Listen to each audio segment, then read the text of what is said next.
বউ মারা গেছে অথচ আমি আসতেছি না, নেপাল থেকে আসতে কয় ঘন্টা লাগে, নেপাল কি মঙ্গল গ্রহে নাকি, অনেক অনেক কথা বলতেছে। কন্টেন্ট ক্রিয়েটাররা ভিডিও বানাইতেছে যে নেপাল থেকে আসলে 1 ঘন্টা লাগে, এই লাগে সেই লাগে। ভাই আমি নেপালে 18 বার আসছি, আমি জানি নেপাল থেকে যেতে কতক্ষণ লাগে।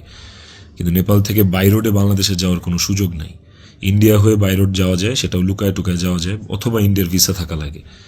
কিন্তু যেদিনের ঘটনা সেদিন আমি এমন কোনো চেষ্টা বা প্রয়াস বাদ রাখি নাই যে নেপাল থেকে বাংলাদেশে যেন আসা যায়। সেটা বাংলাদেশ নেপাল ডিরেক্ট ফ্লাইট হোক, ছিল না। ট্রানজিট ফ্লাইট ছিল না, একটা ট্রানজিট ফ্লাইট ছিল, ওইটার টাইম আর ওইটাতে আসলাম, ওকে পরের দিনে আসতে হইতো। তারপর আমি বিজনেস ক্লাস ট্রাই করছি, যে কোনো ট্রানজিট ফ্লাইটে বা নেপালের ফ্লাইটেই কোনো বিজনেস ক্লাস আছে কিনা। আমি অনেকভাবে চেষ্টা করছি যে সামহাও বাংলাদেশে আমি ঢুকতে পারি কিনা, বাট ওই দিন যেদিনের ঘটনা, ওই দিন আমি কোনোভাবেই টিকিট ম্যানেজ করতে পারি নাই। এটা হচ্ছে যেদিনের ঘটনা, সেদিনের কথা বললাম। আর এরপরের দিন আপনারা যে বলতেছেন যে শেষ দেখাটাও দেখলাম না, আসলাম না, এই না সেই না, আমি টিকিট কাটছিলাম। ওই টিকিটটা ছাড়াও অন্য কোনো টিকিটে আসলেও আমাকে দেরি করে আসতে হইতো। সো সবচেয়ে ফাস্টেস্ট টিকিট ছিল এটাই, বাংলাদেশ বিমানের কাঠমান্ডু টু ঢাকা, বাংলাদেশ বিমানের কাঠমান্ডু টু ঢাকা। দেখেন এখানে লেখা আছে 1 মার্চ, এই যে 1 মার্চ।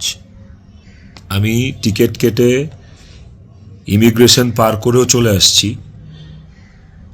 তারপরে যেটা হয়েছে, আমার কাছে ইনফরমেশন আসছে যে এয়ারপোর্টে এভরিথিং ওয়াজ রেডি। আমি ঢোকা মাত্রই আমাকে হিট করবে বা আমাকে পুলিশের হাতে পড়ার আগেই আমাকে যা করার করবে। তো ওই অবস্থায় তো আমি দেশে ঢুকবো না। এবং এর সাথে শুধু আমার কাছের মানুষজনই যে জড়িত তা না, আর অনেক মানুষজন জড়িত। আমি পুরোটা না বলি, কাউকে ছোট করতে চাই না বা কাউকে আমি এখনই দোষ দিতে চাই না।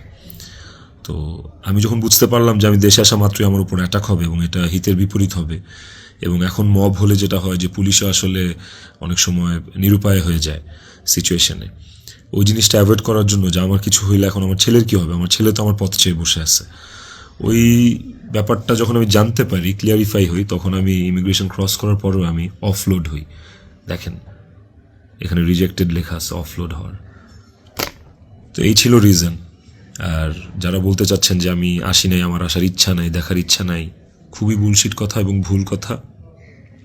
আমার বউ মারা গেছে, যার সাথে আমি 16 বছর কাটাইছি, যারা আমি ভালোবেসে বিয়ে করছি, যাকে আমি ভালোবাসছি, তার শেষ মুখটা আমি দেখতে আসবো না, এটা শুনতে পাইলেও বা এটা শোনার পরও আসলে আমার কলিজাটা কাঁপা ওঠে, আমার ছটফট করে। আমি যখন আপনাদের রিলস দেখি, আমি যখন আপনাদের ভিডিও দেখি যে কবরে শোয়ানো হচ্ছে, কবর খোঁড়া হচ্ছে, লাশের গাড়ি যাচ্ছে, ভাই আমি ঠিক থাকতে পারি না। আমার ভেতরটা যে কেমন ছটফট করে আমি আপনাদেরকে এটা বুঝাইতে পারবো না। এটা বুঝানোর সাধ্য কারো নাই, যার যায় সে বুঝে। বিশ্বাস করেন, যার যায় একমাত্র সে বুঝে, আর কেউ না।